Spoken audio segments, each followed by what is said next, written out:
করে অনেকগুলো সেবা করে। আমার মনে হয় যে এইখানে গেলে কিন্তু আরো বেশি ভালো সেবা করতে পারবে আপনাদের সহযোগিতা পেলে। আপনাদের সহযোগিতা না পেলে কিন্তু করতে পারবে না। সহযোগিতা কিরকম? আপনাদেরকে প্রত্যেককে কষ্ট করে 12 তারিখ ভোট দিতে হবে। কি আপনার ভোট না, আপনার ভোট দিতে হবে না। সীতাকুণ্ড এরিয়াটা থেকে 35 কিলোমিটার লম্বা। এখানে আপনার আত্মীয় স্বজন রয়েছে, আপনার ভাইয়ের ভাই রয়েছে, আপনার বোনের বোন রয়েছে, আপনার মেয়ে বিয়ে দিয়েছেন, আপনার ছেলেকে বিয়ে করাইছেন। তাহলে প্রসার করেন কতগুলো হয়েছে মোটামুটি যদি আমি হিসাব করি, এখানে যে কয়জন আছেন এই কয়জনের আত্মীয় স্বজন এই সীতাকুণ্ড দাঁড়াতে যদি ওইভাবে যাই, আমি আমার ছেলেকে বিয়ে করেছি, আমার মেয়েকে বিয়ে করেছি, আমার নাতিকে বিয়ে করেছি, এইভাবে হইলে সবগুলাই আত্মীয় হয়ে যাবে। এর মধ্যে থেকে ঘনিষ্ঠজন বাছে নেন, যেটা আপনার কথা একজন, বোন থাকলে বোন বাইর করেন একজন, ভাই থাকলে ভাই বাইর করেন একজন, বেশি লাগবে না। আপনি 3টা ফ্যামিলিকে বাইর করেন, 3টা ফ্যামিলিতে 6 ভোট থাকবে, মিনিমাম জামাই বউ মিলাইয়া 6 ভোট থাকবে। আপনার 2 ভোট 8 ভোট, জনে 8 ভোট করে যদি নিতে পারেন অনেক ভোট হয়ে যাবে। তাহলে ওইভাবে কাজটা করতে হবে। কাজটা করতে হলে কি করতে হবে? এখন তো আপনাদের মোবাইলের যুগ, অন্তত পক্ষে একটা টাকা খরচ করলে না কি 50 পয়সা প্রথম খরচ করে দেখেন না ভাই। আমাদের এলাকা থেকে আমাদের সন্তান বলেন, আমাদের ভাই বলেন, একজন ভালো লোক ইলেকশনের মধ্যে দাঁড়াইছে, যাকে দিয়ে দেশের কিছু কাজ হবে। শুধু আমাদের সীতাকুণ্ড টানান না, একে দিয়ে দেশেরও কাজ করাইতে পারবেন আপনারা যদি এটা মনে করেন। তাহলে ইনশাল্লাহ বলছেন, এটা খুবই ভালো কথা, কিন্তু এটা ইনশাল্লাহটার কাজটাও করতে হবে আপনাদেরকে সাথে সাথে। কিভাবে করবেন ওই যে বলতেছি। আপনি আপনার আত্মীয়কে বললেন যে ভাই আমার এলাকার মধ্যে ভালো ছেলেটাকে আপনারা ভোট দেন, একটা ভোট দিলে আমি আপনার জন্য সুপারিশ করতে পারবো। আপনাদের জন্য তো কারো সুপারিশ দরকার না, আপনারা তো আসলাম গায়ের মধ্যে হাত দিয়ে কথা বলতে পারেন। আমি তো দেখছি সবাইকে, সবাই কথা বলতে পারেন। সুতরাং আপনাদের দরকার না, আপনি অবয় দেন ওদেরকে যে আপনারা আসলে এইভাবে কথা বলতে পারবেন। আপনারা আসলে অনায়াসে ওনার সাথে দেখা করতে পারেন, অনায়াসে একটা কাজ আদায় করে নিতে পারেন। এখানে কারোকে কেউ টাকা পয়সা বা 1 কাপ চা খাওয়াইতে হবে না, বরঞ্চ ওই লোক 1 কাপ চা খাওয়াই দেবে আপনাদেরকে।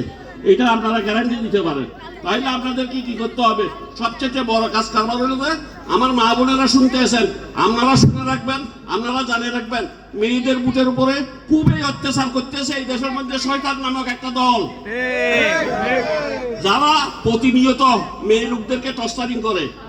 অন্য বই একটা আইন বলতেছে কোরআন শরীফ ধরে শপথ করেন, ছেলে দেখলে বলে তো তোমার ছেলের মাথায় হাত দিয়া বলো এগুলা বাড়ি করতে দিবেন না।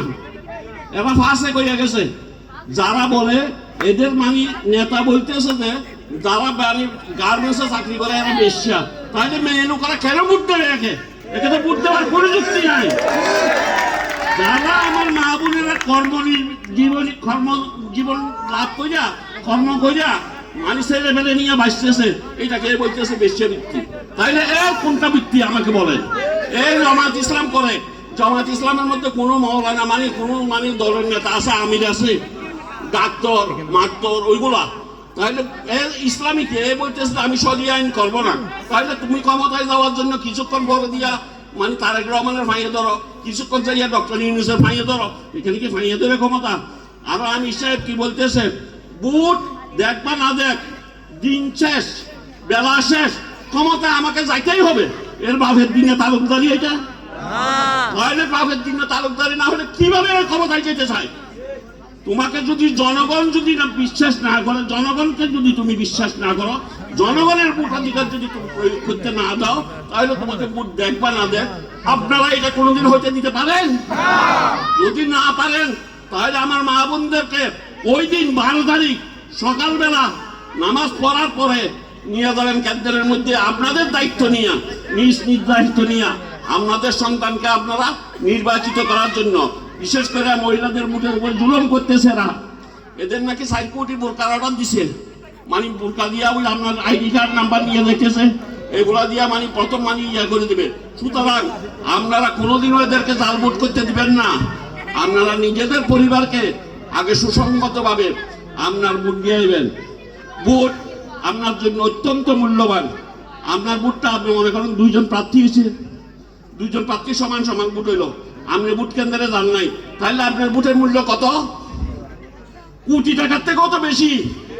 আপনি তো নির্ধারণ করবেন কে নির্বাচিত হবে। সুতরাং আপনাদেরকে সবাইকে সচেতন হতে হবে, সজাগ থাকতে হবে। সজাগ কি? মেয়েদেরকে ভোট দেওয়ার জন্য সকালবেলা লাইন ধরে ফেলবেন, এরা ভোট দিয়ে আসবে, আপনাদের জন্য ভাত রান্না করবে, আপনারা যাইয়া ভোট দিবেন। একদিনের জন্য টাকা পয়সা কামানোর কোনো দরকার নাই, 5 বছর ভালো থাকবেন। আর একদিন যদি কামাই করতে চান 5 বছরের জন্য আপদে যাবেন, বিপদে যাবেন, দরকার নাই। একদিনের জন্য আমার কথা বিশ্বাস করে আপনাদের নিজের ইমানের উপর জোর রাখা একদিনের জন্য ভোট প্রদান করুন। আপনারা একদিন যদি কষ্ট করেন 5 বছর শান্তিতে থাকতে পারবেন অন্তত পক্ষে। যদি এইগুলা সবগুলোই আপনারা বিশ্বাস করতেছেন, তাহলে বিশ্বাস করলে আপনারা যে প্রত্যেকেই তাদের শীষে ভোটটা দিবেন, এটা দেখে একবার হাত উঠাইয়া দেখান তো সবাই। মাশাআল্লাহ, মাশাআল্লাহ, মাশাআল্লাহ। আমি বিশ্বাস রাখি, আপনাদের কথার উপর ইমান রাখি, একই রাখি। আমরা বিশ্বাসী, যেহেতু আপনারা সবাই জিয়াউর রহমানকে চিনেন। জিয়াউর রহমান এই দলের ধানের শীষের প্রতিষ্ঠাতা। বেগম জিয়াকে চিনেন, গণতন্ত্রের মা। উনি মানে বাংলাদেশের মধ্যে গণতন্ত্রকে ধরে রাখছে একমাত্র খালেদা জিয়াই। এখন আসছে আপনাদেরকে ভূমি দিয়ে গেল কে? জিয়াউর রহমান। আপনাদের চাষাবাদ করলো কে? বীজ রোপণ করলো কে? খালেদা জিয়া। পরিচর্যা করলো কে? জিয়া, তারেক জিয়া। আপনারা এখন ফসল করে উঠাইবেন, যদি উঠাইতে না পারেন আর কোনোদিন পারবেন না আপনারা উঠাইতে। সুতরাং সংঘবদ্ধ ভাবে সবাই যাইয়া ভোট কেন্দ্রে যাইয়া ভোট প্রদান করবেন ইনশাল্লাহ আশা রাখি। এবং আপনাদের সন্তানকে জয়যুক্ত করে সন্ধ্যাবেলায় আমাদেরকে খবর বলবেন জয়ের মালা নিয়ে ইনশাল্লাহ। আসসালামু আলাইকুম। আমি আমার বক্তব্য শেষ করলাম।